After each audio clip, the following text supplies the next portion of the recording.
Mr. Laketown that the Hobbit panel is about to begin. So, boy, run! Hello.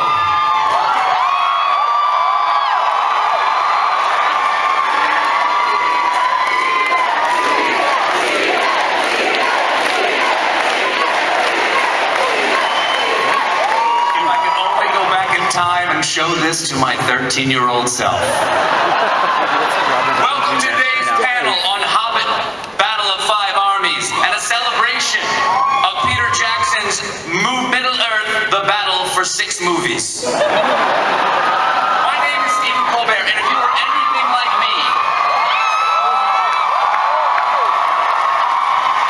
you don't just love these stories, you treasure the world of J.R.R. Tolkien. To a time long ago, an earlier age, the time of Clinton, the dark days of dial-up internet. A rumor came to us that director Peter Jackson would be making an adaptation of the trilogy. At the time, many of us knew him only from his movie, Heavenly Creatures. And as great as that movie is, I wasn't sure there was room for hysterical, murderous teenage girls in Middle-earth. Other than, of course, Eowyn. I was worried that somehow he would take away my treasure, my hoard of precious Middle-earth stories. It was a very possessive, obsessive, very dragon-y feeling. So I found and followed everything I could about the progress of these movies. I remember seeing the first stills from the filming of Helm's Deep. I looked at every casting announcement. I scoured the work of John Howe and Alan Lee. I read the online debates about fantasy versus fairy tales. And I began to have hope. Not just hope the movies would be good, I was given hope that finally, people might not roll their eyes when I started talking about Middle-earth. That my head full of facts from Fëanor to Faramir might suddenly have some social value. That someone might say to me, "Hey Stephen, you know a lot about Tolkien, can you explain something to me?" And I would say, "Yes, oh God, yes I will."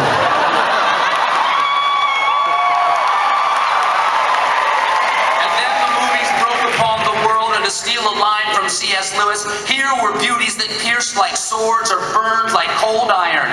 Here were movies that would break your heart. Good beyond hope. And rather than taking away our treasure, Peter and Fran Walsh, and Philippa Boyens, and Richard Taylor, and Grant Major, and Dan Hanna, and the cast and the crew, and Weta Digital, and the land and the people of New Zealand itself, added to our stories, complemented our imagination. The only problem, as I saw it, was that a total running time of 11.5 hours, they were too damn short.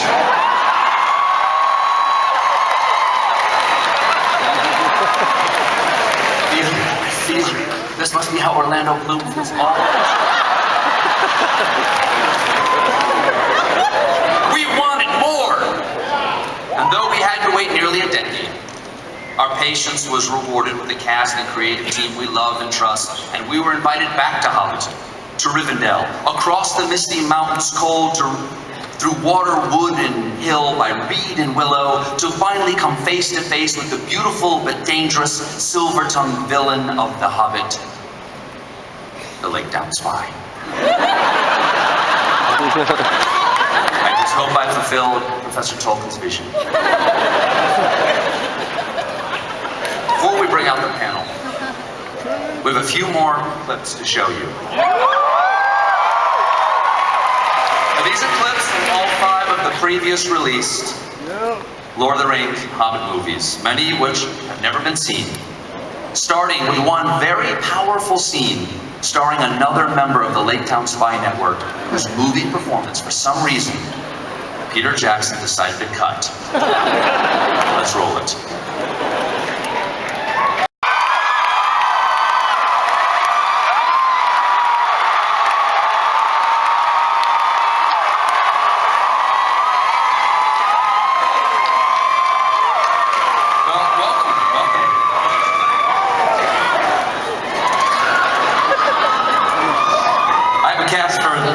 To start off for everyone on stage right now, do you get that everywhere you go at this point?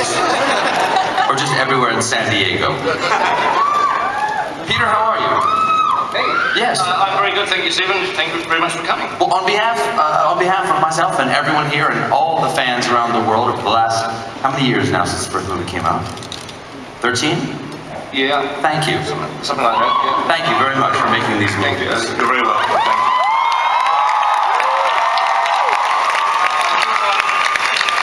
Thank you. I do have to send apologies from Martin and Ian and Richard, who would all love to be here, but Martin and Richard are on stage in London and unable to get away. And no, Ian's shooting a movie. That's right. Yes, that's what's happening, isn't it?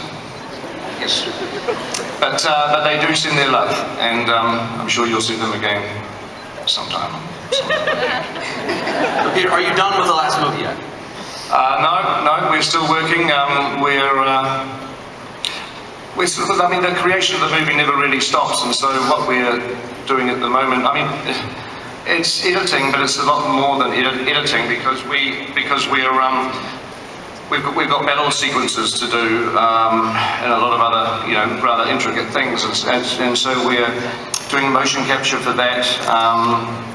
Or we're doing animation, in the case of some of the big creatures, and so I'm supervising that. Then that goes on to the motion capture stage. Then I go on with a virtual camera and I film it, which I absolutely love doing. So I'm still shooting the movie in essence. They haven't stopped me filming it yet. Well, if you're looking to shoot a big battle, I think we have 6,000 extras who might do it. They would be good too, wouldn't they? Well, let me ask you something about how the movies are made. As you said, you're doing a lot of this motion capture and going into the digital environment for the camera to capture things. The people who've worked together on stage, is this the first time some of you have met here at Comic-Con, even though you've done the movie together? Yes, it's a lot. Yeah. Yes. Have any of you ever been in scenes together and never met before? Yes. We worked together, and I didn't meet Kate until well after I'd finished working with her. Really? It used to be my run of things. It was great. Wow. Did either of you complain that the other person was stealing focus? Yeah, she took ages to come out of her trailer, and You had that big long. I kept eating more snacks, and I was in the way all the time. Yeah, kind of amazing. Peter, when you started back in 1995 when you first started about doing these movies? 95 or 96, I think, sometime like that. So by the time this film is released, once it's released, and it'll still be running in 2015, you will have spent 20 years thinking about this world. Did you imagine that this was going to take a generation of your life? And is that a happy thing for me to say? Well, it's a commitment, isn't it, really? It's a commitment. But no, and it's a commitment I have really enjoyed taking. It's been you never know what's going to happen next. I mean, the very first thing that we ever pitched to Miramax back in '95 was to make The Hobbit as a single movie, and if that was successful, we'd do 2 Lord of the Rings movies. That was the pitch. That was what we, things went a bit differently, didn't they? but yes. Wait, it was originally pitched to be 2 movies? Yeah, well, The Hobbit was going to be, we were going to shoot The Hobbit first as 1 movie, and then if that was successful, we'd do Lord of the Rings back-to-back 2 movies. And that was the pitch to Miramax. That was the original pitch. And so that was, everything just changes, it's organic. So it would be really boring if it was 20 years where you had it all laid out and you knew exactly what was going to happen and you were just ticking the boxes, but it's certainly, it's an adventure. Every step of it's an adventure. I do want to complain to you again, as I have before, that since The Hobbit, which is 1 book, became 3 movies, technically you owe us 6 more movies for the trilogy. Sure, if Warners could find a way to do that, they would certainly be very happy. Elijah? Yes. Hello.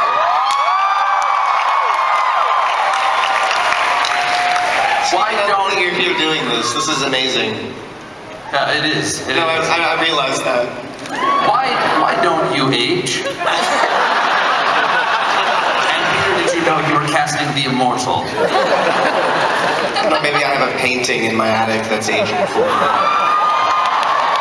kind of go, the same thing also goes for the elves. I mean, Orlando. I don't know what creams they're putting down on you, but darling, I want some. That's a good idea. We should come out with one, should we? An elven face cream. I do have, as a fan, I do have a question for the elves, people who played elves in the movie. So, since elves are immortal, You call us elves, we like it. you like being elves? Distinguish between people who played elves and people who are elves. You might be an elf. Elves, do you have to think differently, or are you thinking as a human? Do you have to put yourself in the mind of an immortal when you do this? Do you have pity on the rest of your cast members when you're in character? So is typecast. Yes. They're incredibly generous. Look, I was just grateful to get a job in this one. I thought my time was over in Middle Earth. Yeah, you and me both. Are elves generous, do you mean? Or have Peter been generous to bring you back? What do you mean? A bit of both. Okay. No, but I do think Galadriel's incredibly generous. It was a big stretch for me. Just to get you out of this radio. Peter, can we talk about the tone of the movies? When the trilogy of The Hobbit was announced, my understanding is that the tone of the movies will sort of progress toward the tone of Lord of the Rings movies and sort of match up when you watch them all together. How would you say the tone has changed from the first movie, from An Unexpected Journey, to Desolation of Smaug? How's that extended in this movie? Well, I think it's extended the way that you would imagine it would extend seeing the first two. It's a progression, and it's certainly, I just about everybody in this room knows what's going to happen at the end of The Hobbit, everyone. There's a lot of sadness and tragedy, and, which is good. It's always great when you can kill off some main characters. I tell you what, as a filmmaker, like when you can finally kill somebody, because it gives you a chance to do something, hopefully that's powerful and emotional, and otherwise you're a little bit. So anyway, we do get to kill a few of them this time round, so it's good, and I think you'll feel it getting quite. Yeah, well, dark isn't the word. These are fun movies. They're fun, even, the Red movies were fun. They're just, but yes, it's not as comical as the first Hobbit movie for sure, and they're progressively getting towards the total Fellowship of the Ring. Do you know Elijah was 18 years old when Fellowship, by the way, we're just trying to work it out. And he's still 18 years old. Philippo, as one of the screenwriters, when having the luxury of telling the story over 3 movies instead of 1, do you wish you had been able to include more things in the first 2 movies? In the first 3 movies? If you had this sort of pace of storytelling that you have in The Hobbit as opposed to Lord of the Rings, are there things that you guys wish you could have put in the first 3 movies that you had to take out just for time? Yeah, you mean in Lord of the Rings? Yeah, sure. Say Tom. I think it was just a Yeah. continuation. Yeah. Well, yeah, of course, the Old Forest, definitely, and Tom. Did you think about Tom Bombadil at all? Did you consider about it? We did. Pete had some very funny ideas, including seeing his hat while they were on the road. Do you remember that? We actually wrote that into the script. But no, that will have to be for another generation of filmmakers, I suspect. Did you have anyone in mind for the cast? For Bombadil? No, but can I tell you that we did do a wish list, I remember, and it's sitting in a box somewhere because Pete keeps everything. And on that wish list was a young Australian actress for Galadriel called Kate Blanchett. And that was our absolute #1. So young. No, this is true. And then... But I had Kate in a wish list in a box somewhere. No, for Galadriel. No, that was our first list of possible people for casting. I see, right. Well, Benedict, you're playing the ultimate heavy. Sorry? You're playing the ultimate heavies in this movie. You're playing Sauron and you're playing the dragon. Yeah. How would you characterize the difference between these 2 bad guys? One's a dragon. Someone have a pen. I'd like to write that down. Take this down. You need to know this. One's a dragon, and one's an all-seeing, non-corporal entity of evil. Did I get away with it? No one screamed, "Rubbish!" No, it's, one's real, one's made of something that's vulnerable, and one seems to be born out of everything that's evil and difficult to pin down and actually kill. Is there any benefit to doing the motion capture that you hadn't experienced before? As an actor, is there something that motion capture gives you? Oh yeah, absolutely. You don't get You're standard completely makeup. free to just make a complete fool of yourself and lose yourself in your imagination, and you don't have to hit. It's much harder what these guys did with green screen, acting opposite ping pong balls and marks of tape, and pretending that's your reality in the whole costume with continuity, taking into account camera moves. I was just throwing myself around a carpeted floor like a lunatic. And Andy, did you have any advice for him? Do you have any advice for Benedict on how to do motion capture?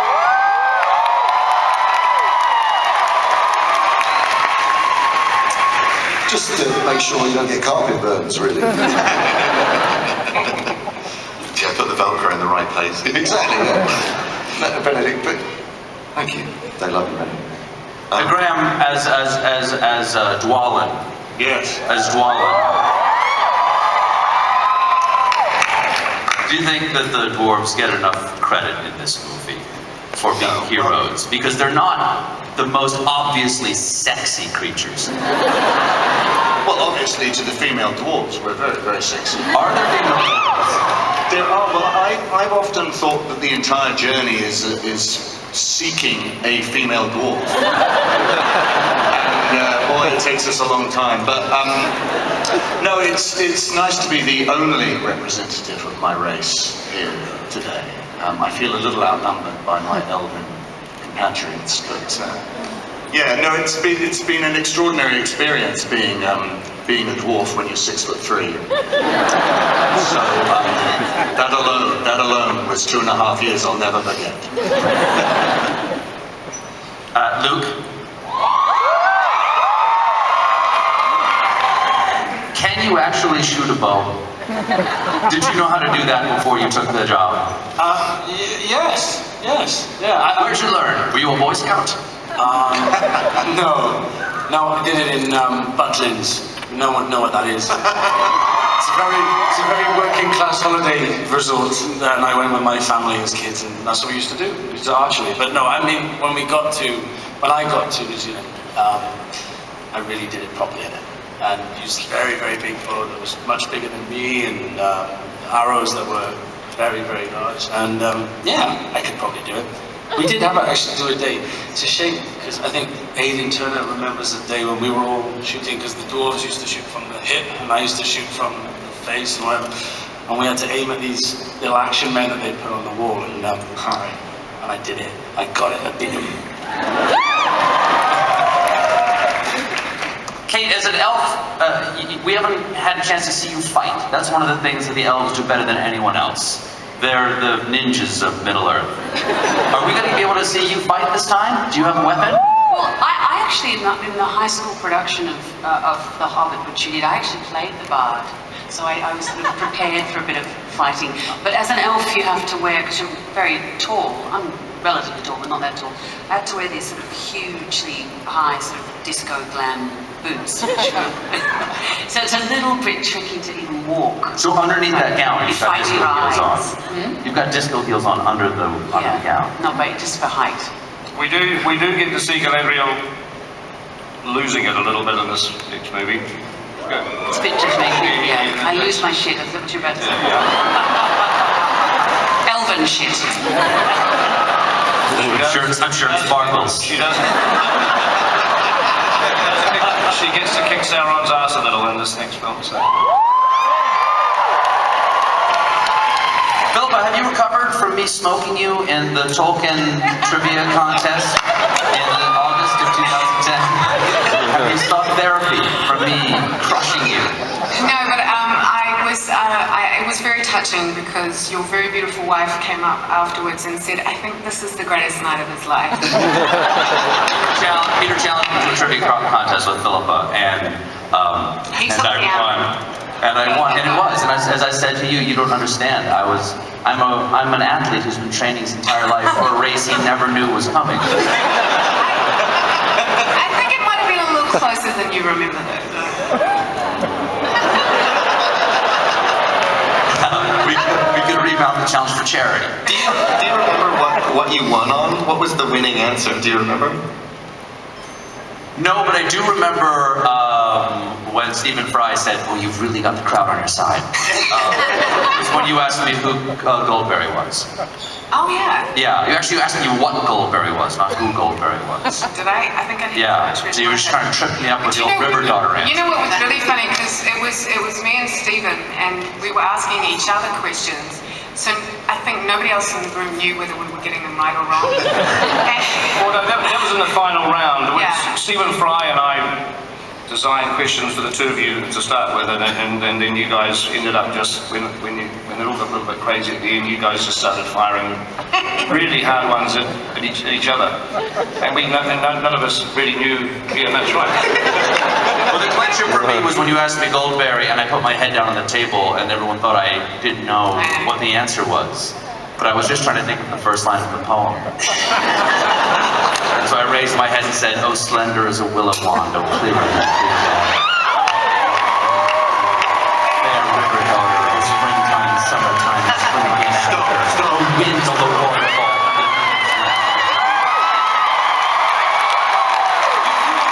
Decide now. I think probably... Normally winners are very modest, aren't they? I'll never have this opportunity again. Now, I've noticed that there is a difference in class in Elfendom. And Orlando, your father does not want you to date down. Perhaps the two of you could address this. Is there a social message in this movie? Yes, I'm a low-class elf. Is that what you want me to say? You are. You want me to admit Yes. it to the You're world? a trash elf. Low-class, trashy elf. But my shit still sparkles. Was that on your resume? Is that how you got the gig? That was on their wish list. We've heard Evangeline Lilly's shit sparkles. We like her as an elf. Well, Peter, I think based on the time, I think maybe we've. Where are we? We're okay. We can do. We're okay? All right. Another 5 minutes or 10 minutes of questions. All right. Have you run out of questions? Any of the actors here, I'd like to ask about your experience in New Zealand. You know, Lee, for instance, had you been to New Zealand before?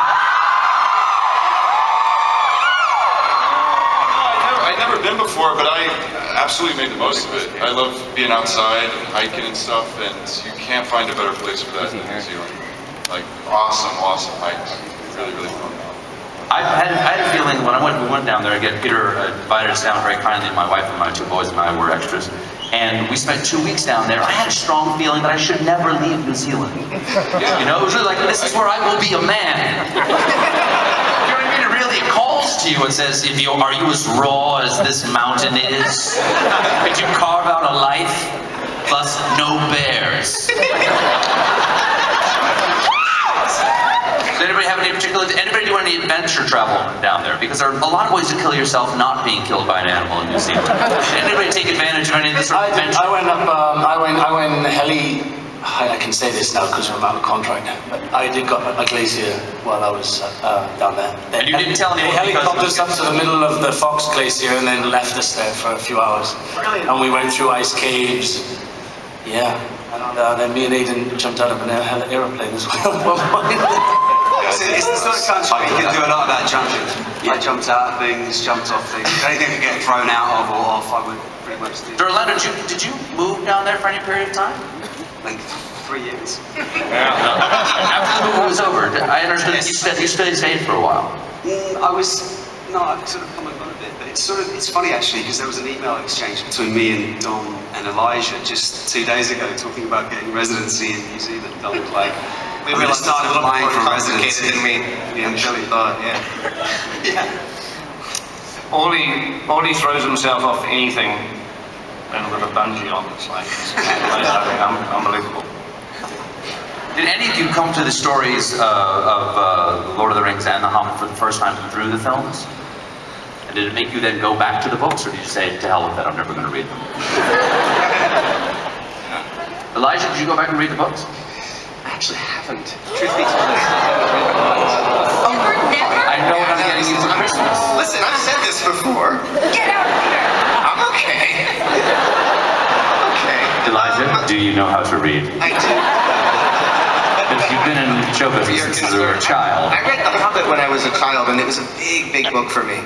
And I had The Lord of the Rings on my shelf, and it was one of those things that was very daunting and was kind of always there. And I thought, I'll get to that one day.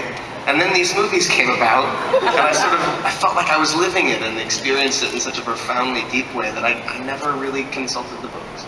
I imagine it's something that I will go back to, but I don't know. It was such an experience over the course of such a long period of time.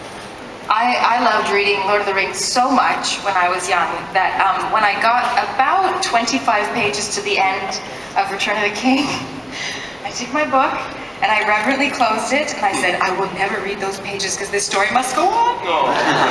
And I have never read those pages. Ever. No, Evangeline is a serious geek, a serious Tolkien geek. No, I love Tolkien, but I don't know squat. Like, I can't remember the names, the places, so I fail every Tolkien geek test. Don't try. But I love him. Oh, he's so disappointed. He's ready to No, I'm not disappointed at all. Actually, you've never been more attractive. What do you think of my hair? Should I keep this? Fantastic. Andy, Hello. tell me about the work. Tell us all about the work you're doing in London now with your company. Well, look, I mean, it's been an extraordinary 15 years. When Peter asked me to come, when I met Peter and Fran in London back in 1999, I think it was, and the idea of playing this creature Gollum came up, and there wasn't like an exact method of how it was going to be done, but basically Peter wanted an actor to come on set and be there and play the character and not have Elijah and Sean have to imagine someone. It basically changed the course of my life with such magnitude. Of course, you know, not only was it about finding a way of bringing that character to the screen, but also creating a methodology of work, which again, you know, then went on. I mean, actually, I have to say, the epiphany for me of kind of where I'm at today came immediately in the last weeks of doing Return of the King, because on my birthday, it was the 20th of April, and I think it was 2003, the last pickups for Return of the King, and it was my birthday, and Peter asked me on that day, it was literally right at the end of the pickups to play King Kong, and I suddenly realised I thought my life was going to go back to normality, to play normal characters in normal films, a normal traditional way, and then the idea it sort of hit me. I'm like, hold on a minute, I've just played this 3.5-foot ring junkie, and now I'm gonna play a 25-foot gorilla. Wow. This means typecasting is no more. You know? This means you can do anything. You can put on one pair of spandex suits and go and enjoy yourself on the carpet and play any manner of things. And that kind of fascination and enjoyment really has continued over the years. And most of which has been, again, involved with Peter and learning with Weta, who are the most fantastic, amazing bunch of people to work with.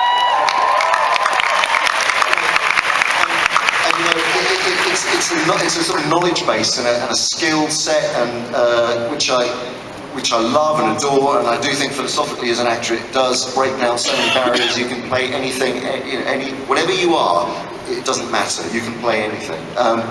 And Weta, they're incredible, and the work that they have continued to do in the facial pipeline, and you know, going back to play Gollum the second time and seeing how that all moved on, and how the performances are really beautifully rendered now and very truthful to what happens on the set and the direction and so on. And it's been a fantastic, amazing, unbelievable journey, of which, of course, I never had any.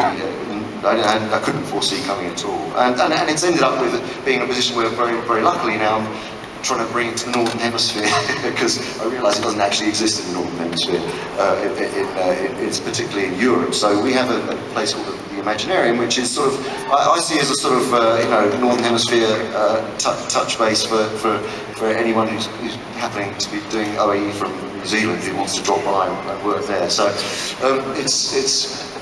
It's a great time. Really enjoying it, and and it's very much down to Peter and Fran and Philippa and all the incredible experience that I've had. Well, thank you. Something that is really interesting. You said you might be going back to normal films after doing this. But I think certainly after the first 3 films, what it meant to make a normal film had changed. And the work that you did actually sort of as the Lon Chaney of the digital world is to change what could be done on screen, and for Peter and his team to change for one thing, what spectacle means in a movie. Certainly after the Battle of Pelennor Fields in the 3rd movie, I said immediately after the battle's over, nothing can ever be called spectacle again without first being compared to this event. And so, how do you see the change that's happened in filming? Every battle, two people clashing, like close shots of people clashing in a battle on screen these days, looks something like it's an echo of that Dagorlad battle at the beginning of the prologue for the first Fellowship of the Ring. Everything's got that rush and that clash feeling that just didn't exist before. Do you see your work being echoed?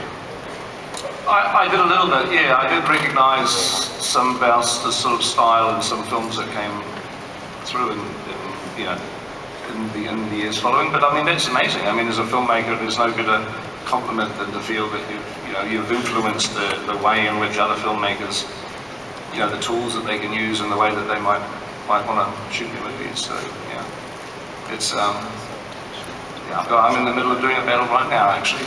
Big battle of the Five Armies. Would you by any chance have any way to give us an idea of what that movie is like?